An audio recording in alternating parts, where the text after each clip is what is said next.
Democrats don't want an investigation on Russia. They want an independent commission. Why do they want an independent commission? Because they want to continue the narrative that Vladimir Putin and Donald Trump are best friends, and that's the only reason why he won, because Hillary Clinton could have never lost on her own, so it had to be someone else's fault. So this is very interesting video. Just released, Intelligence Chair Devin Nunes out of California, Republican, claiming that Democrats are unhappy with the congressional investigation into Russia's meddling because it will not come to the conclusion that they desire. The LA Times reporting that comment happened at a private dinner last month, a day after Nunes recused himself from the investigation. And he said in that meeting that go ahead and report it. This is what he believes. Mark Thiessen, columnist for the Washington Post, fellow of the American Enterprise Institute, and a Fox News contributor. Mark, good morning to you. So, good morning, Bill. How are you? I'm fine, thank you. Nunes and his position is quite clear. I mean, he states it there. Put Trump with Putin and you've got a winner. What do you think of his comments, given the profile that he has on a story like this? Sure. Well, I mean, since he made those comments, there actually has been an independent special counsel appointed by the Trump Justice Department, by Rosenstein. And so that really takes it out of the hands of the Democrats at this point. There's going to be an independent investigation. They can't really politicize it anymore because there's an investigation going on. And I think that's good. That's good for the Republican Party at this point because they can get back to doing what they're supposed to be doing, which is legislating. Well, here instead then, of obsessing about Russia. Here then is a Democratic response. This is Eric Swalwell. He's from California as well. When he said this, by the way, he's also on the Intelligence Committee of the House. Mm-hmm. Sure. I think Republicans and Democrats, because Republicans are on my bill as well, care about the future of our elections. And if we don't have free and fair elections, what do we have in this country? So I hope both parties can put aside politics and just get to the bottom of what happened. I think everybody wants an answer. I think you'd agree with that. But yeah, when he says free and fair, that's the suggestion in that answer is that the election was not fair, Mark. Yes, because Vladimir Putin told Hillary Clinton not to go to Wisconsin and Michigan. That's what happened, right? I mean, come on. This is the problem with the Russia probe, is that the Democrats are trying to use it to delegitimize Trump. We all bottom of it so that we can ensure that our elections are free and fair and without foreign interference. That should be a bipartisan goal. It's being undermined by the fact that they're constantly trying to use it to delegitimize Donald Trump.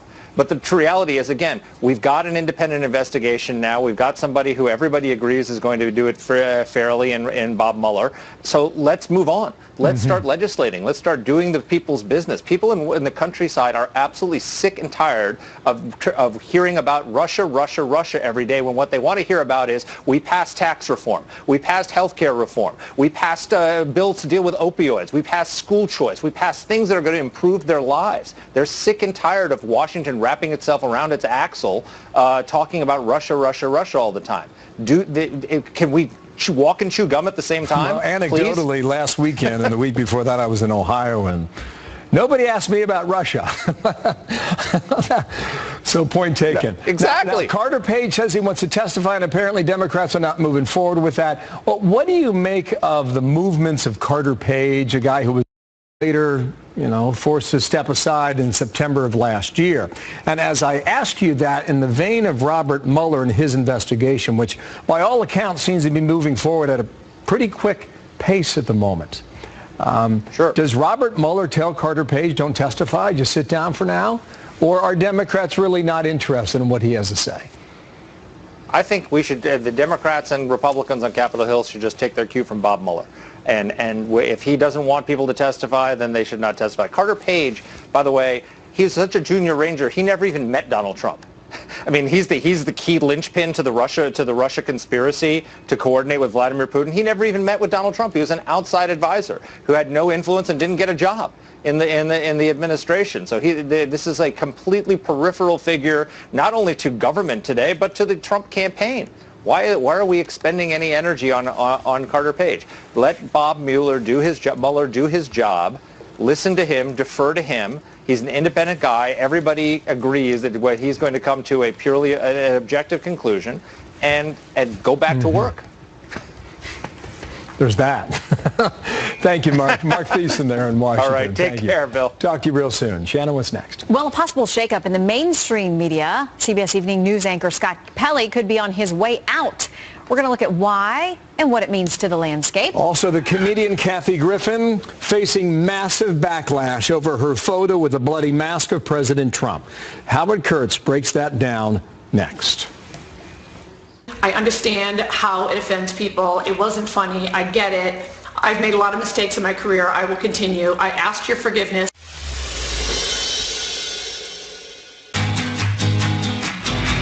Fathers who use steel pass down more than their tools.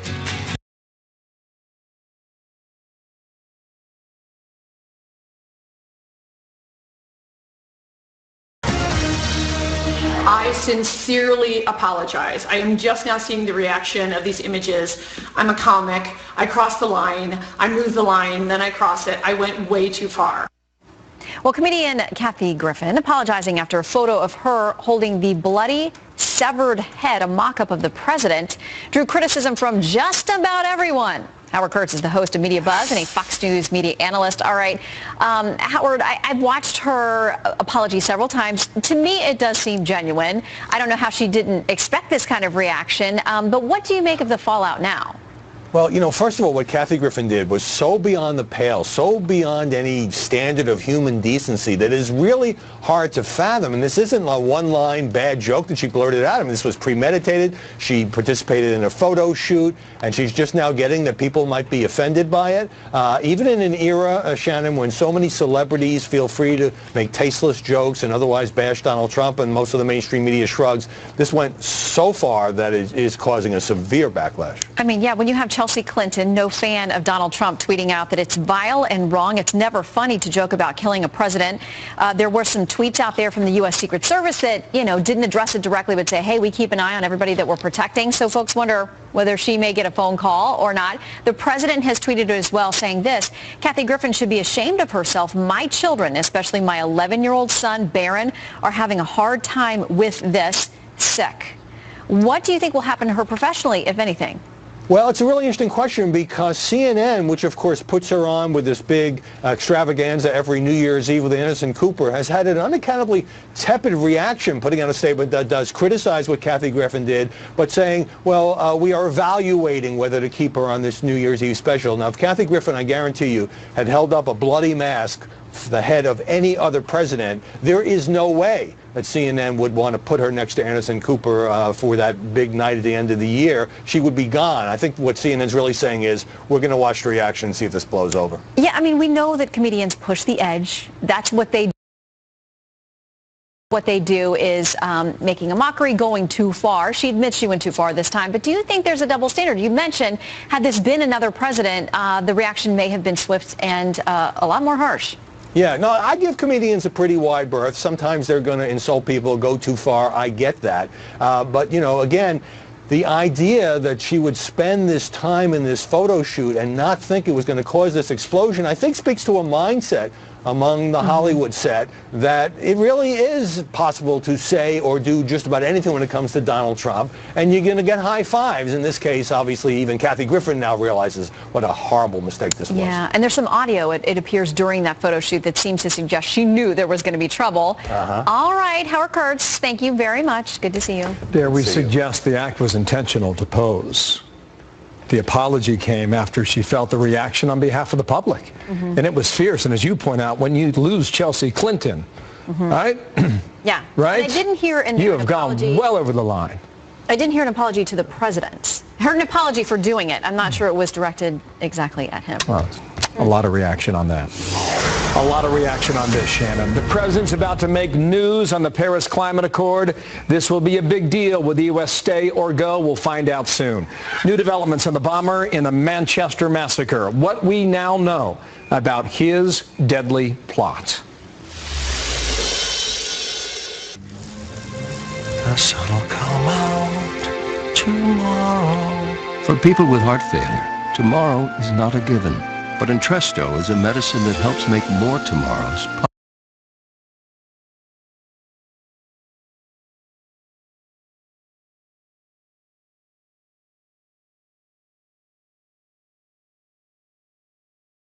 was like, I can live again. If you've been told you might need neck or back surgery, call 1-800-467-BACK now for your no-cost MRI review. Laser Spine Institute, a less than 1-inch incision, a lifetime of standing tall. A big decision expected from the White House. Fox News confirming President Trump is expected to drop out of the Paris Climate Agreement. A senior administration official warning, though, the president is weighing his options, has not yet made a final decision. The president tweeting just a short time ago that a decision will be made in the next few days. But first, the Russia investigation gains steam on Capitol Hill. Former National Security Advisor Mike Flynn agrees to turn over some documents to the Senate Intelligence Committee following 3 subpoenas. Welcome to a busy, brand new hour of America's Newsroom. I'm Shannon Breen. And I'm Bill Hemmer. Good morning at home. Shannon, good morning to you. General Flynn now planning to hand over the business documents and other personal material starting next week. Congressional investigators also setting their sights on President Trump's personal attorney. So Chief Intelligence Correspondent Catherine Herridge all over this now. And Catherine, good morning to you. Where are we today? What have we learned? Well, thank you, Bill, and good morning. A source close to Flynn says he will be providing records under subpoena to the Senate Intelligence Committee, adding that the committee has recently narrowed its request for Flynn's personal records, and he's now able to accommodate the committee request without sacrificing his Fifth Amendment protections.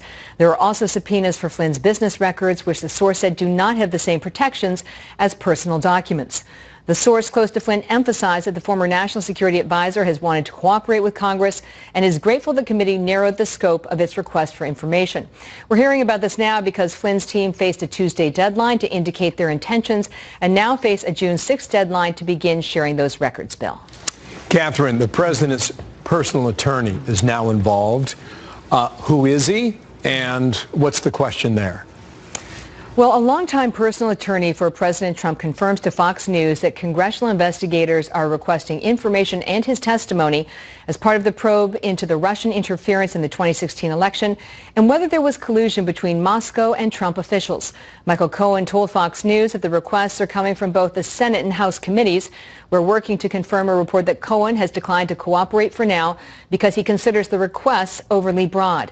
Meantime, the testimony of Carter Page, an informal foreign policy advisor to the Trump team, has been postponed indefinitely from its scheduled date of June 7th.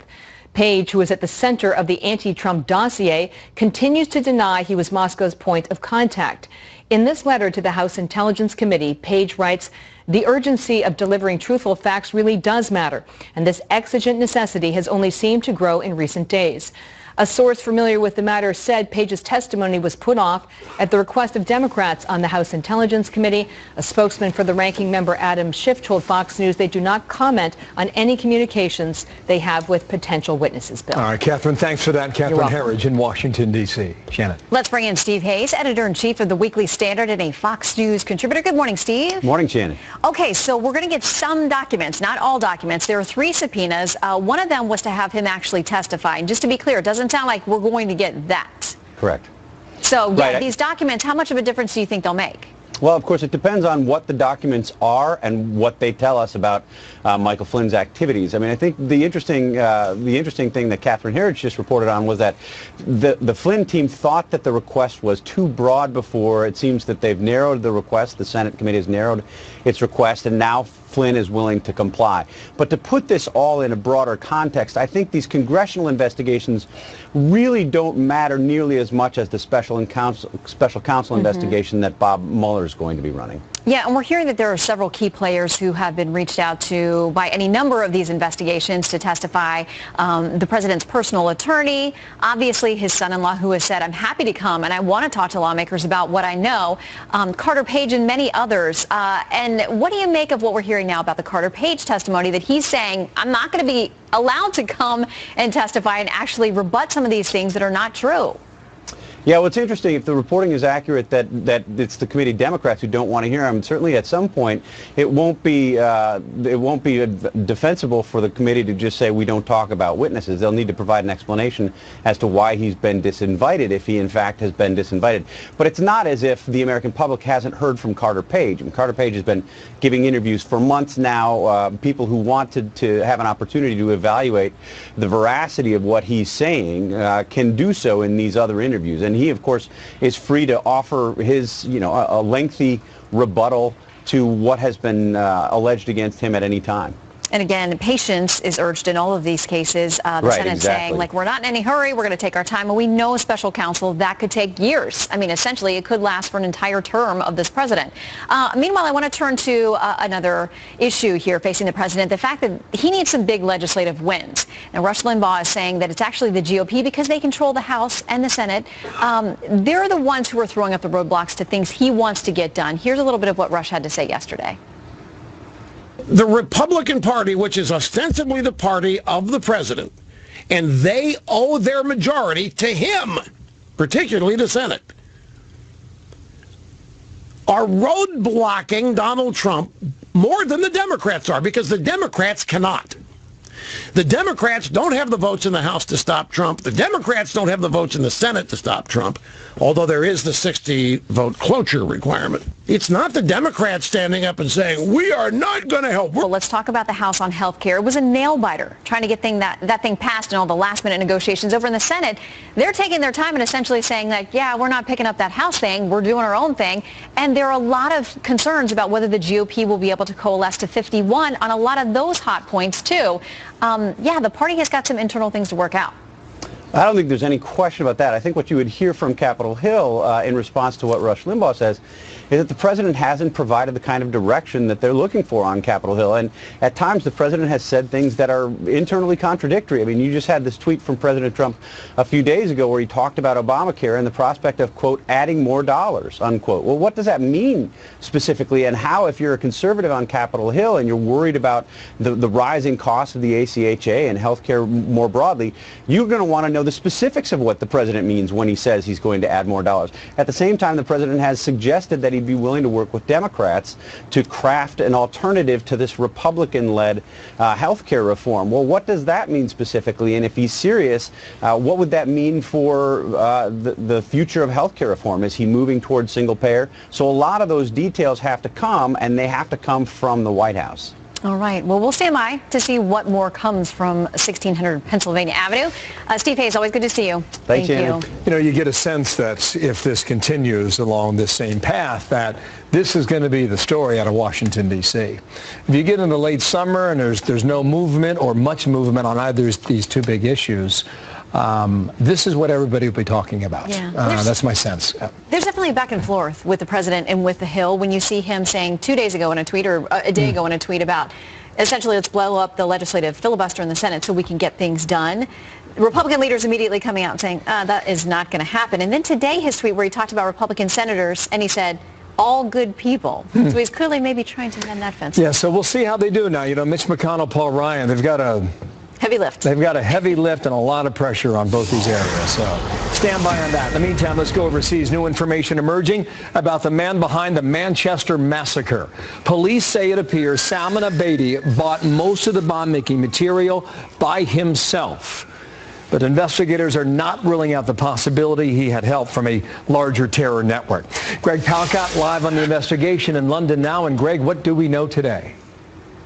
Hi, Bill. New information today, in fact. Police now thinking that perhaps the Manchester bomber was a bit of a lone wolf.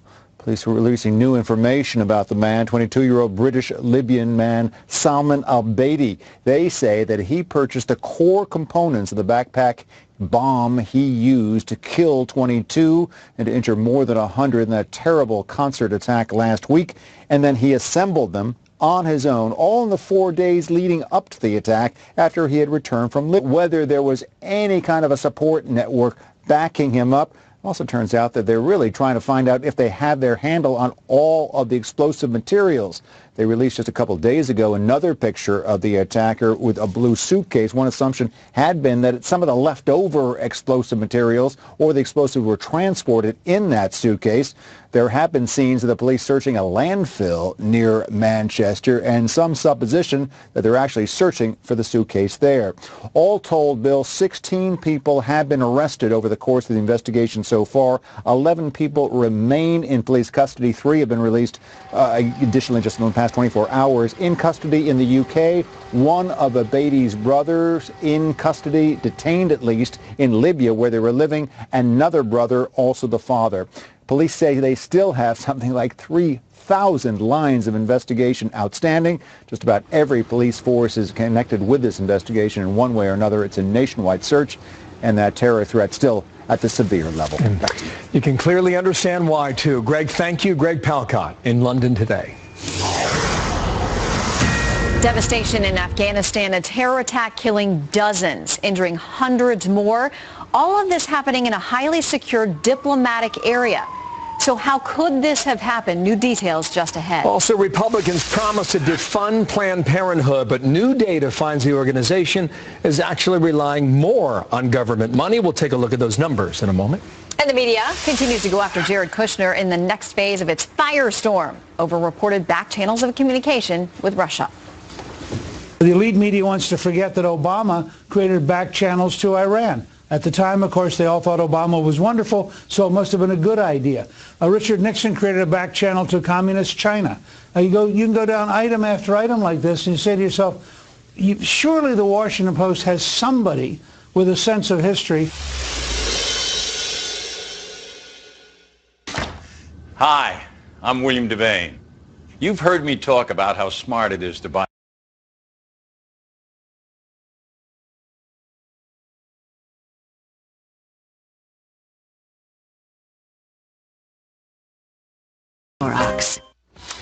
President Trump meeting with 2 more candidates today as he searches for his next FBI director. White House confirming he met with John Pistole and Chris Wray yesterday at the White House. He's Pistole, former head of the TSA. Wray ran the Justice Department's criminal division,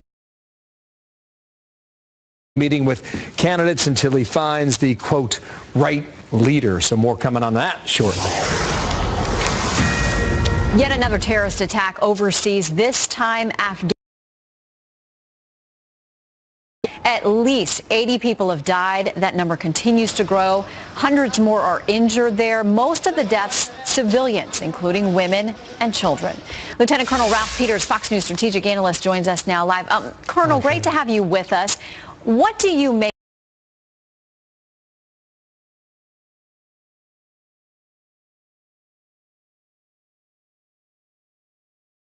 It's a diplomatic sort of enclave, and yet apparently there were numerous checkpoints that would have had to have been crossed or breached for this to get where it wound up.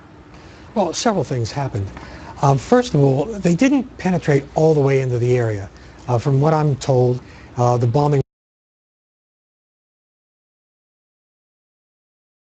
was really on the fringe of the diplomatic area, and it did hurt, hit the damage the German embassy, the Turkish embassy, the French embassy, and some others. However, the fundamental problem in Afghanistan, the problem of legitimacy for the government, is corruption. And so clearly, as you pointed out, Shannon, there had to be complicity at some level. But the terrorists, and I believe it was Islamic State, by the way, the terrorists were also very, very clever, as they often are. They used this big tanker truck that takes away septic waste from cleaning sewage systems. Well, I can guarantee you that the Afghan guards on duty would have inspected any other truck, but a truck carrying sewage waste, they don't want to touch it. They don't want to get defiled. This was really smart, saying, you don't want to touch this stuff, guys. So it was a well-run operation. Now, why do I think it was Islamic State? I do not believe it was the Taliban. They do not go out of their way to kill Afghan or other civilians. Possible that it was Al-Qaeda, but it bears the hallmark of the local Islamic State affiliate, Islamic State in Khorasan, because they just want to commit carnage, to create carnage. And they did it, remember, in the opening days of Ramadan, the most important month of the Islamic calendar. And so this savagery where, again, most of the victims were Afghan civilians. Most of the victims are Muslims. A few diplomats, reportedly, possibly some media people hurt. But this is Islamic State doing two things. One, affecting the local situation, showing that they're there and they can do a lot of damage. But also, Islamic State doesn't think in terms of Rand McNally map borders the way we do. And they're hitting back, to me, they're hitting back for all they've suffered in Syria, in Iraq. And they're a truly international organization. And expect more. Yeah, and as you said, don't think it's the Taliban. Interesting to me that so often there are so many groups who run to take responsibility, but the Taliban denying they had any involvement with this. I want to turn to the Kurds now, because I heard again and again to the administration to be able to purchase, not for us to gift them anything, turn to try to get some of these things. Now we understand the U.S. is giving them small arms, maybe some vehicles. Turkey not happy about it. The Turkish deputy prime minister saying this, which, Colonel, as you know, is the way they refer to the Kurds. Well, the Turks are wrong. Erdogan just hates the Kurds. President Erdogan of Turkey calls everyone who opposes him a terrorist, even Fethullah Gulen, an aged cleric who's now living quietly in the Poconos, all terrorists. But the Kurds, with whom I've been affiliated in the past, I've seen them in action early in the Iraq War, the Kurds have the #1 advantage that any ally can bring to the table. And yes, the Iraqi Kurds and the Syrian Kurds want their own state, and why indeed shouldn't they have it? They've been oppressed by all of their neighbors, occupied by Arabs, oppressed by the Turks.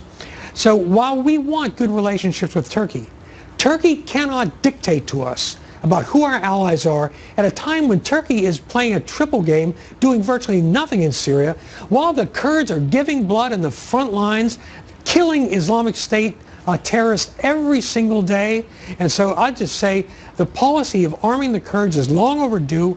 Obama's timidity did tremendous damage, and this is one move for which I will definitely give the Trump administration big points. In fact, I would give them heavier weapons than we're currently giving them. And maybe we will. As you said, they are good fighters, and they do have skin in this game, and those make big differences for them. Yeah. All right, Colonel Peters, good to see you, sir. Law is a good thing. They can't even get it passed. And they're devastated. Their lives are ruined. So now a Republican bill could breathe new life into the possibility of this law while cracking down on illegal immigrants committing crimes. We have a live report on that moments away. Plus, an Uber driver ends up needing a lift after running into that. Check it out. There were no barricades up. It was the sinkhole hadn't been reported yet. And like I said, it was just water flowing across the road. And he didn't know that there was a sinkhole attached to it. I would like to take a moment to address my fellow veterans, because I know there are so many of you who have served your country honorably, whether it's 2 years. Screen. Start enjoying TV again. You're going to love TV ears. An Uber driver and his passenger take an unexpected detour, landing in a massive sinkhole in San Diego yesterday. Check it out. The damage was caused by a ruptured water main that apparently left several nearby homes briefly without water. The driver and the passenger were able to get out safely. Got some of those potholes around here. Never to be seen again. Especially after a long winter. Well, good luck in San Diego. Yeah, glad they're safe. Top Republican Senator Chuck Grassley demanding answers after an illegal immigrant deported from the U.S. 15 times is accused of nearly killing a 6-year-old boy in a hit and run in California. All this is Republican lawmakers working a bill that will include Kate's Law. William Jeunesse live on that in L.A. And William, why was he not in jail instead of moving across the border 15 times?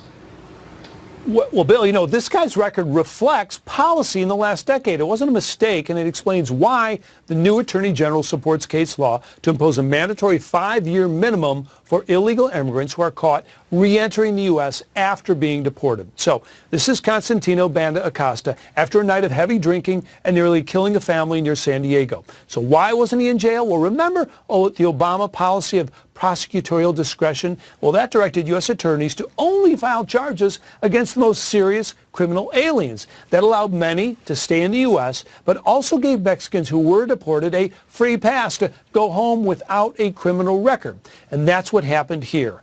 Numerous times Acosta was caught entering illegally using fake documents or sneaking over the border, and the U.S. attorney gave him a free pass. Even after arrests for DUI and domestic violence, prosecutors using their discretion refused to prosecute. That is why the new administration bill opposes sanctuary-like policies that allow misdemeanor criminal aliens to stay in the U.S. indefinitely. So what does Senator Grassley want, and how would Kate's law prevent similar incidents, if at all, William?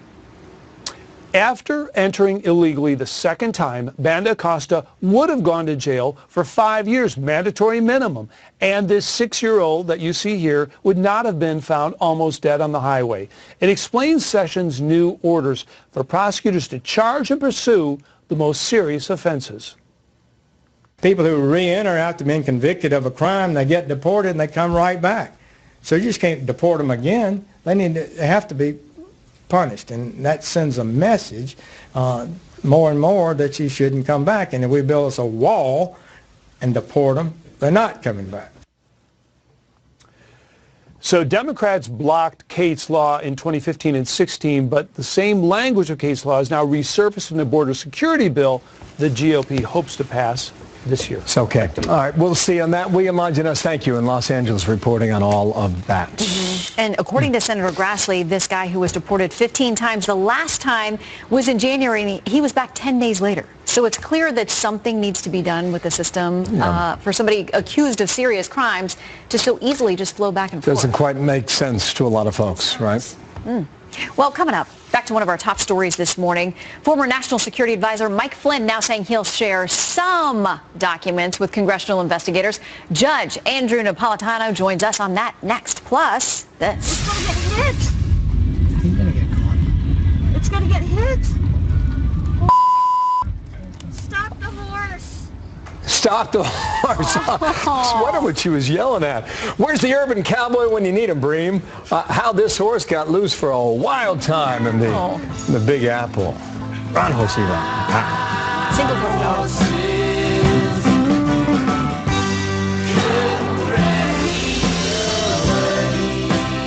Do you know which investment could be your best performer?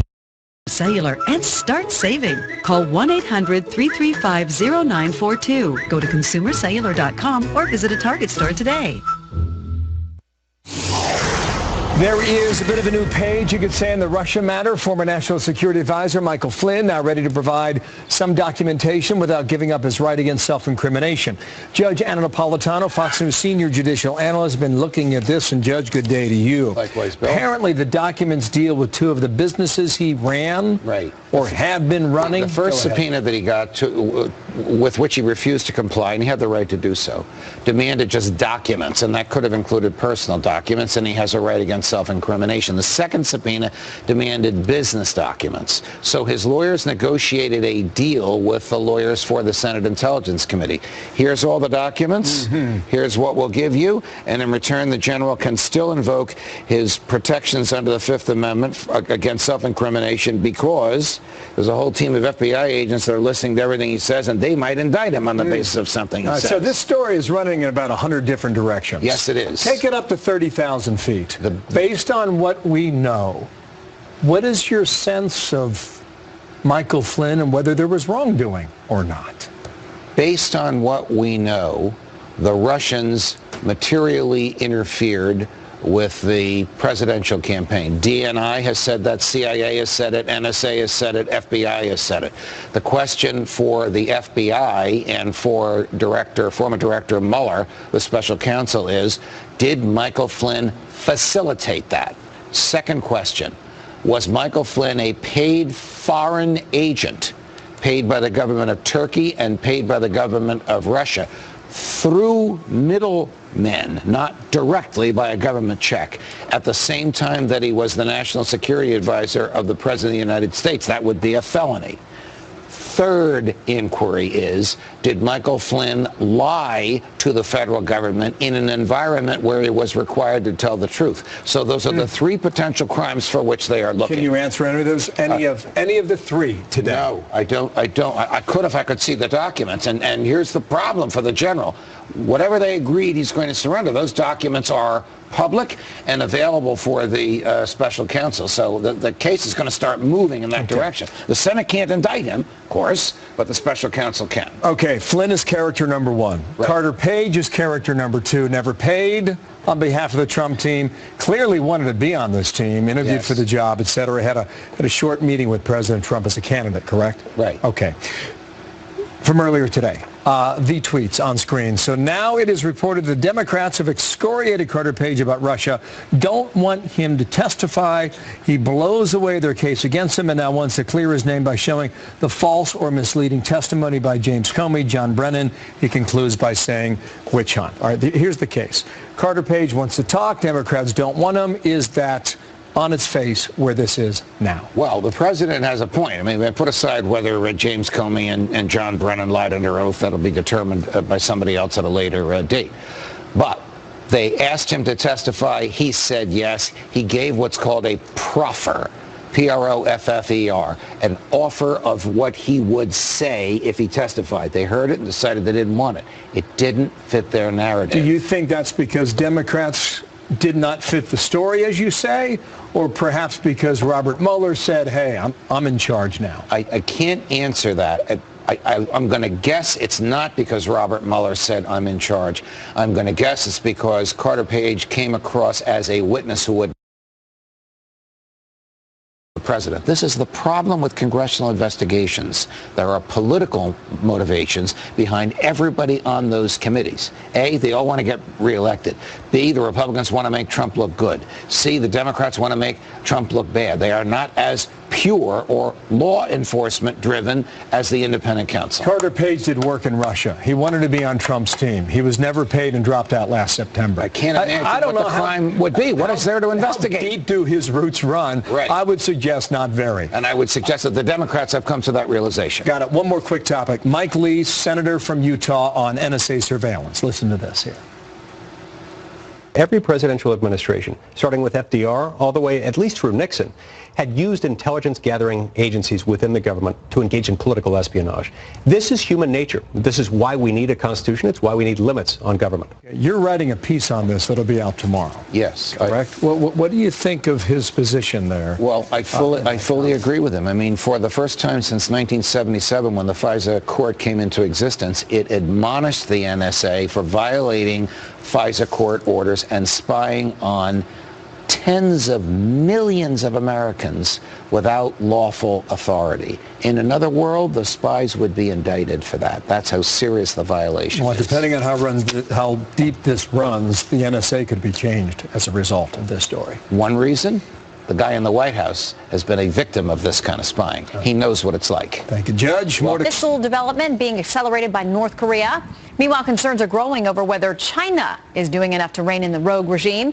Kim Jong-un already claiming capability of reaching U.S. military bases after that latest test launch. Doug McElroy joins us now live from the State Department. All right, Doug, there are some new complications in the Korean Peninsula that have got China a bit riled up today.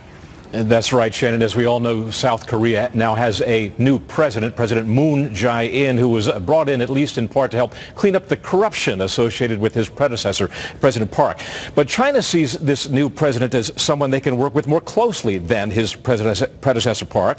And the new Korean president seems more inclined towards some skepticism of U.S. motives. We saw that this week when President Moon expressed anger over why he was not notified when the U.S. placed 4 new THAAD missile launchers in his country to supplement the 2 U.S. batteries already in place. The THAAD, short for Terminal High Altitude Area Defense Missiles, are designed to shoot down small to medium-range ballistic missiles in their descent stage. They were put in place because of recent North Korean launches and the stepped-up belligerence of Kim Jong-un in North Korea. But China's President Xi, despite all the pleasant overtures that President Trump has made towards him recently, including that visit to Mar-a-Lago earlier this winter, also sees the missiles as a threat to his own nuclear defense. China also wary of any potential alliance between the United States, South Korea, and Japan.